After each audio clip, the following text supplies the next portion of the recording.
आज हम इस वीडियो में लेकर आए हैं संसाधन संरक्षण।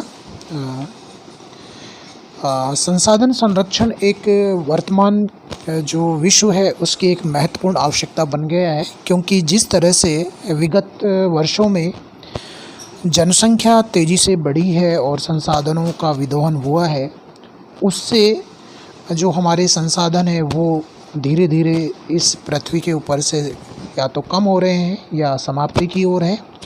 तो ऐसे में भविष्य की जो आवश्यकताएं हैं या हमारी आने वाली जो पीढ़ियां हैं उनके लिए संसाधनों का एक तरह से उनके लिए बचा के रखना बहुत ज़रूरी है, जिससे कि विकास का जो पैमाना हमने निश्चित किया है उसमें भविष्य में किसी प्रकार का कोई अवरोध नहीं आए। संसाधन संरक्षण की ये समस्या जो है बिल्कुल नई है, क्योंकि जिस तरह से 1970 के दशक के बाद औद्योगिक विकास और जनसंख्या के विस्फोट ने संसाधनों के ऊपर दबाव बनाया है, उससे ये संरक्षण का जो कॉन्सेप्ट है या संकल्पना है वो अस्तित्व में आई और उसके लिए लोगों ने जो वर्तमान हमारी भौतिकतावादी जो जीवन दर्शन है उसको उत्तरदायी माना है। वाइटेकर जे.आर. ने 1946 में अपने बताया कि जो 2 शताब्दियां हैं उसमें 3 बड़े महा आंदोलन हुए हैं, जिसमें पहला है जनसंख्या का विस्फोट, दूसरा है प्रावैधिकी और औद्योगिक क्रांति, और तीसरा उन्होंने बताया कि अत्यंत भौतिकवादी जीवन दर्शन और जीवन स्तर। इन तीनों कारणों से जो प्राकृतिक संसाधन है उनका अत्यधिक शोषण हुआ है और उनका उपभोग किया गया है। इसके परिणाम स्वरूप हमारे जो जैविक और अजैविक संसाधन हैं वो नष्ट हुए हैं या उनका बड़ी मात्रा में क्या हुआ है, ह्रास हुआ है। आप देख भी रहे होंगे बहुत सारे ऐसी हमारी जो प्रजातियां हैं वो इस धरती के ऊपर से विलुप्त हो गई हैं। जैसे कि आप इतिहास में पढ़ते हैं कि इस पृथ्वी के ऊपर कभी डायनासोर हुआ करते थे। तो ये सब परिणाम किसका है? ये हमारा जो ये मानवीय कारण है और वो प्राकृतिक कारण से नष्ट हुए थे। तो इसी प्रकार जो जैविक हमारी संपदाएं हैं वो धीरे धीरे क्या हो रही हैं, या तो समाप्त हो रही हैं या समाप्त होने के कगार पर है। जो क्लब ऑफ रोम ने अपनी एक रिपोर्ट प्रस्तुत की थी जिसका शीर्षक था वृद्धि की सीमाएं, लिमिट्स ऑफ ग्रोथ। इस पुस्तक में उन्होंने जो क्लब ऑफ रोम जो था उसने जो संसाधन संरक्षण है उसमें कुछ महत्वपूर्ण बातें उन्होंने कही थी कि जनसंख्या वृद्धि, औद्योगिकीकरण, प्रदूषण और भोजन उत्पादन और संसाधन ह्रास की जो घातीय वृद्धि प्रवृत्ति है उसके कारण हमारी जो पृथ्वी है उस पर जो परिसीमित या यूँ कहें कि सीमित इकाई के जो संसाधन हैं उनकी वहन क्षमता पर क्या हो रहा है, निरंतर बोझ बढ़ता जा रहा है। एक तरह से हमारे जो ये विभिन्न जो कारक हैं, जनसंख्या वृद्धि, औद्योगिकीकरण, प्रदूषण, भोजन उत्पादन और संसाधन, तो इनमें लगातार क्या हो रही है, बहुत एक तरह से घातीय वृद्धि हो रही है, जिसके कारण जो हमारे पृथ्वी के ऊपर से विभिन्न प्रकार के जैविक और अजैविक संसाधन पाए जाते हैं उनके ऊपर दबाव बढ़ा है और उनकी जो वहन क्षमता है वो एक तरह से क्या हो रही है, सीमित होती जा रही है।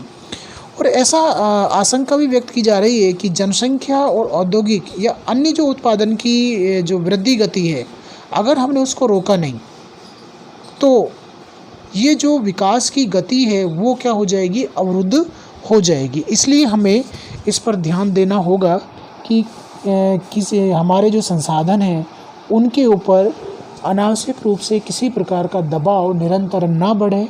अगर ये दबाव निरंतर बढ़ता गया तो जो हमारे संसाधन हैं जिनसे आज हम हमारे जीवन को बहुत सरल ढंग से जी रहे हैं या उसमें बहुत सारी तकनीकी जो उपलब्धियां हमने जोड़ी हैं वो एक तरह से क्या हो जाएंगी, समाप्त हो जाएंगी।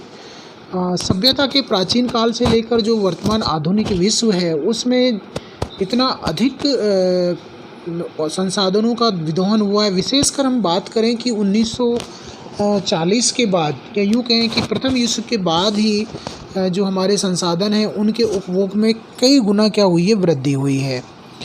यदि हम संपूर्ण विश्व की बात करें तो जो जीवन स्तर है जो संयुक्त राज्य अमेरिका है उसके बराबर हम अनेकों देशों को खड़ा कर दें तो वो एक तरफ है, और उसका जो उपभोग का स्तर है वो क्या है, एक तरफ है। तो इस तरह से जो विकसित देश हैं उन्होंने संसाधनों का अपने हिसाब से तीव्र शोषण किया है, और जिसके कारण अनेकों, जैसे हम बात करें संयुक्त राज्य अमेरिका की, वहाँ उन्होंने जो तांबा है उसका उत्खनन इतना अधिक मात्रा में कर लिया है कि अब वहाँ पर ये भंडार क्या हो गए हैं, लगभग समाप्त हो गए हैं। ऐसे में वो जो तांबा है उसकी जो आपूर्ति है वो अन्य देशों से आयात करके करता है, या जो विकासशील या अविकसित देश हैं उनमें तांबे के भंडारों को लीज पर लेकर उनका क्या कर रहा है, उत्खनन कर रहा है। तो संसाधन जो संरक्षण है उसकी वैज्ञानिकों ने अलग अलग परिभाषाएं दी हैं। जैसे संरक्षण का जो शाब्दिक अर्थ है वो यही होता है कि सुरक्षित रखना। सुरक्षित रखने से मतलब यहाँ पर ये कतई नहीं है कि हम उनको बचाए रखें। सुरक्षित रखने का मतलब ये है कि हम जितना हमें आवश्यक है, जितनी हमारी आवश्यकता है उतनी मात्रा में हम संसाधनों का क्या करें, उपयोग करें। प्रेसिडेंट टॉफ ने संसाधन संरक्षण को परिभाषित करते हुए लिखा है कि दीर्घ समय तक अधिक लोगों की अधिक से अधिक भलाई ही संरक्षण कहलाती है। यानी कि प्रेसिडेंट ऑफ ये कहते हैं कि लंबे समय तक अधिक से अधिक लोगों की अधिक से अधिक भलाई ही संरक्षण है। तो स्पष्ट है कि हम जिन संसाधनों का उपभोग कर रहे हैं, अगर हम लंबे समय तक उनका इस तरह से उपयोग करें कि उनका लाभ अधिक से अधिक लोगों को मिलता रहे, तो वास्तविक रूप में यही क्या है, संरक्षण है।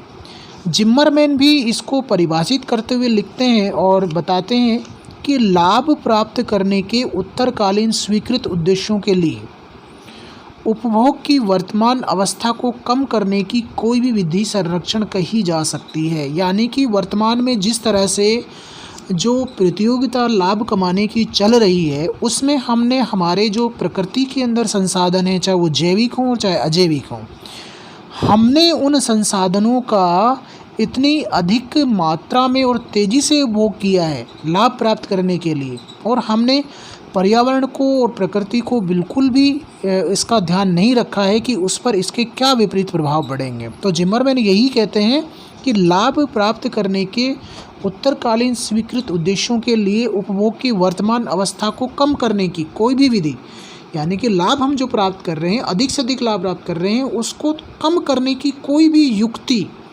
संरक्षण की श्रेणी में रखी जा सकती है। जैसे हम कोयले का जो अल्टरनेट है उसके हमने बहुत सारे सबॉर्डिनेट ढूंढे हैं। जैसे हम रेलगाड़ियों में पहले कोयले का उपयोग करते थे, तो हमने रेलगाड़ियों को मॉडिफाई करके उनको हम किससे चलाने लगे हैं, बिजली से चलाने लगे हैं। पहले डीजल के इंजन चलते थे, तो हमने डीजल की बजाय हमने अधिकांश जो हमारी रेलवे प्रणाली उसको किससे मॉडिफाई कर दिया, इलेक्ट्रिसिटी में परिवर्तित दिया। अब वो किससे चलती हैं, बिजली से चलती हैं। तो ऐसे में कोयला और जो खनिज तेल है उसकी दोनों की क्या हो रही है, बचत हो रही है। एली भी यही कहते हैं, वर्तमान पीढ़ी का भावी पीढ़ी के लिए त्याग ही क्या है, संरक्षण है।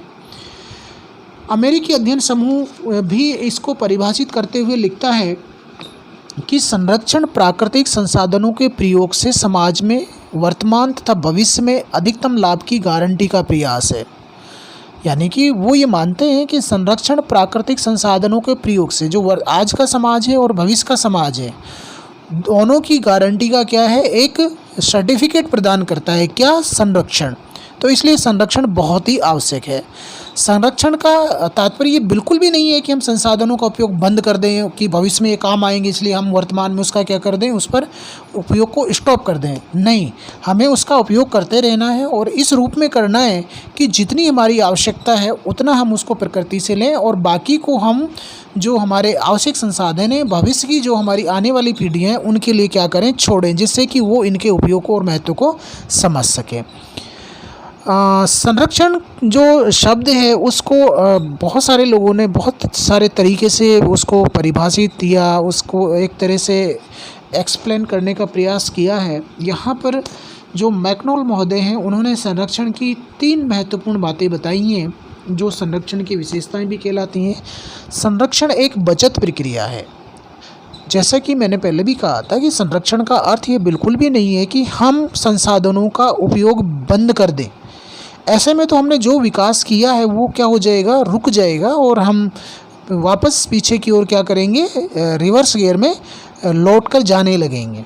तो संरक्षण एक बचत प्रक्रिया है। जिस तरह से हम हमारी कमाई का एक हिस्सा भविष्य की योजनाओं के लिए बचा के रखते हैं और वर्तमान आवश्यकताओं को भी पूरा करता रहते हैं, उसी प्रकार हमें हमारी प्रकृति के अंदर जो संसाधन है उनका वर्तमान आवश्यकताओं को पूरा करने के साथ साथ उसका हम भविष्य में क्या करें, उस भविष्य के लिए भी उसका कुछ भाग छोड़ते चलें, जिससे कि आने वाला जो हमारी पीढ़ियां हैं वो उनका उपयोग करके उस हमने जो विकास का एक आधार उनके लिए प्रस्तुत किया है उस आधार को वो निरंतर आगे बढ़ाते रहें।